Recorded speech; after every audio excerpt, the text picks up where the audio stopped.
ناظرین و سامعین السلام علیکم، میں ہوں آپ کا میزبان ذیشان۔ آج جب امت مسلمہ عالمی سطح پر مغلوبیت، مادی چیلنجز اور شدید فکری و ڈیجیٹل یلغار کا شکار ہے، تو ہم آپ کے سامنے پیش کیے گئے مواد کی روشنی میں قرآن مجید کے 21ویں پارے اتلو ما اوحی کے تناظر میں اس حالت زار کا تجزیہ کریں گے۔ اس موضوع پر گہری علمی اور اصلی رہنمائی کے لیے ہمارے ساتھ موجود ہیں مفتی محمد حسن صاحب۔ مفتی صاحب، اس پارے میں موجودہ حالات کی مناسبت سے ہمارے لیے کیا بنیادی لائحہ عمل ہے؟ وعلیکم السلام ذیشان۔ قدیم تفاسیر کی روشنی میں اگر ہم اس پارے کا تحقیقی جائزہ لیں تو اس کا مرکزی تھیم ہی آزمائش کے دور میں ایمان، تربیت اور استقامت ہے۔ جب ہم امت مسلمہ کی موجودہ کمزوری کو دیکھتے ہیں تو سورۃ الروم ہماری بہترین فکری رہنمائی کرتی ہے۔ جب فارس کے آتش پرستوں نے رومیوں کو شکست دی تو مشرکین مکہ نے خوش ہو کر مسلمانوں کا مذاق اڑایا، لیکن قرآن نے پیشین گوئی کی کہ رومی چند سالوں میں دوبارہ غالب آ جائیں گے، اور فیصلہ کن بات یہ فرمائی کہ پہلے اور بعد میں سب اختیار اللہ ہی کا ہے۔ اس سے یہ عظیم سبق ملتا ہے کہ دنیا کی سپر پاورز کا عروج و زوال ظاہری اسباب کا محتاج نہیں، اور ہماری وقتی مغلوبیت اس بات کی دلیل نہیں کہ ہم حق پر نہیں ہیں۔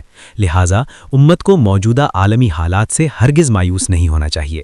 بے شک تاریخ کا حتمی کنٹرول اللہ ہی کے پاس ہے، مگر مفتی صاحب، اس عالمی دباؤ اور خاص طور پر آج کے ڈیجیٹل خلشار کا عملی مقابلہ کیسے کیا جائے؟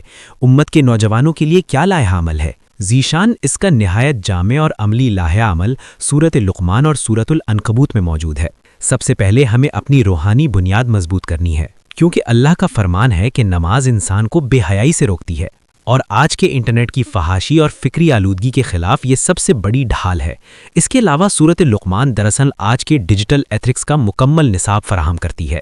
آج انسان انٹرنیٹ پر خود کو گمنام یعنی انونیمس سمجھتا ہے، لیکن حضرت لقمان کی یہ نصیحت کہ رائی کے دانے کے برابر بھی کوئی عمل چٹان میں چھپا ہو تو اللہ اسے نکال لائے گا، ہمیں یہ احساس جواب دہی سکھاتی ہے کہ ہماری ہر آن لائن سرگرمی اللہ کی نگاہ میں ہے۔ سبحان اللہ! کیا قرآنی تعلیمات کا اطلاق آج کے سوشل میڈیا کے رویوں پر بھی براہ راست ہوتا ہے؟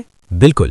آج سوشل میڈیا پر جو نرگسیت، دکھاوا اور تکبر کی بیماری عام ہے، قرآن اسے یہ کہہ کر مسترد کرتا ہے کہ لوگوں سے تکبر کے ساتھ منہ نہ پھیرو اور زمین پر اکڑ کر نہ چلو۔ اسی طرح آن لائن غالم گلوچ، ٹرولنگ اور سائبر بلنگ کا علاج اس میں ہے کہ اپنی چال میں اعتدال لاؤ اور اپنی آواز کو پست رکھو، کیونکہ سب سے بری آواز گدھے کی ہے۔ جب امت مسلمہ اپنے اخلاق کو ان خطوط پر استوار کرے گی اور مشکل حالات میں سورۃ احزاب کے سچے مومنوں کی طرح افواہوں اور میڈیا وارفیئر کا شکار ہونے کے بجائے ڈٹ جائے گی، تو یقیناً اللہ کی نصرت ہمارے شامل حال ہوگی۔ مزید برآں ذہنی دباؤ کے اس دور میں سورۃ السجدہ کے مطابق تہجد کے ذریعے اللہ سے قلبی تعلق جوڑنا ہی وہ واحد راستہ ہے جو ہمیں نفسیاتی اور جذباتی طور پر مضبوط کر سکتا ہے۔ جزاک اللہ مفتی صاحب، آپ نے نہایت گہرائی اور عصری تطبیق کے ساتھ واضح کیا کہ امت مسلمہ کی کامیابی مایوسی ترک کرنے، جدید دور میں اپنے ڈیجیٹل اور سماجی اخلاق کی اصلاح اور اللہ پر کامل یقین میں پوشیدہ ہے۔